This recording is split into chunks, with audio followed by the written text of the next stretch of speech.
अस्सलामुअलैकुम दोस्तों अगर आप इस चैनल पर फर्स्ट टाइम है या आपने अभी तक चैनल को सब्सक्राइब नहीं किया तो आप हमारे इस चैनल को सब्सक्राइब कर दें। तो दोस्तों पाकिस्तानी टीम का अगला मैच न्यूजीलैंड के खिलाफ है जो कि 26 जून को बुध के दिन खेला जाएगा।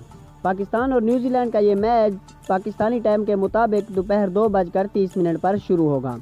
तो दोस्तों आपसे एक छोटी सी गुजारिश, अगर आप इस चैनल पर फर्स्ट टाइम है या आपने अभी तक चैनल को सब्सक्राइब नहीं किया तो आप हमारे इस चैनल को सब्सक्राइब कर दें ताकि आपको क्रिकेट की हर खबर वक्त पर मिलती रहे।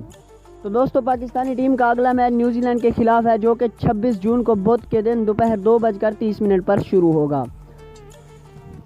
पाकिस्तानी टीम इस वक्त पॉइंट टेबल पर 6ठे नंबर पर है और पाकिस्तानी टीम के 3 मैच बाकी रहते हैं। अगर पाकिस्तानी टीम वर्ल्ड कप के सेमीफाइनल में क्वालिफाई करना चाहती है तो पाकिस्तानी टीम को तीनों मैचेस जीतना ज़रूरी हैं।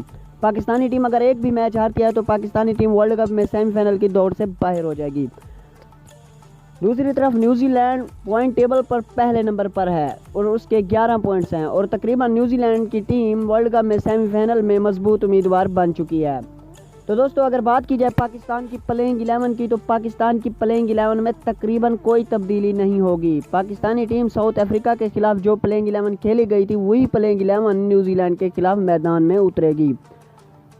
ओपनिंग करेंगे फ़खर जमान और इमाम उल हक, 1 डाउन पर बाबर आजम, नंबर 4 पर मोहम्मद हफीज़, नंबर 5 पर सरफराज अहमद, नंबर 6 पर हारिस सुहेल, नंबर 7 पर इमाद वसीम, नंबर 8 पर शादाब खान, नंबर 9 पर वहाब रियाज, नंबर 10 पर मोहम्मद आमिर और नंबर 11 पर शाहीन अफरीदी खेलेंगे। तो दोस्तों अगर आपको वीडियो अच्छी लगे तो वीडियो को लाइक करें, चैनल को सब्सक्राइब नहीं किया तो चैनल को सब्सक्राइब कर दें ताकि आपको क्रिकेट की हर खबर वक्त पर मिलती रहे। अपनी दुआओं में याद रखें। अल्लाह हाफिज़।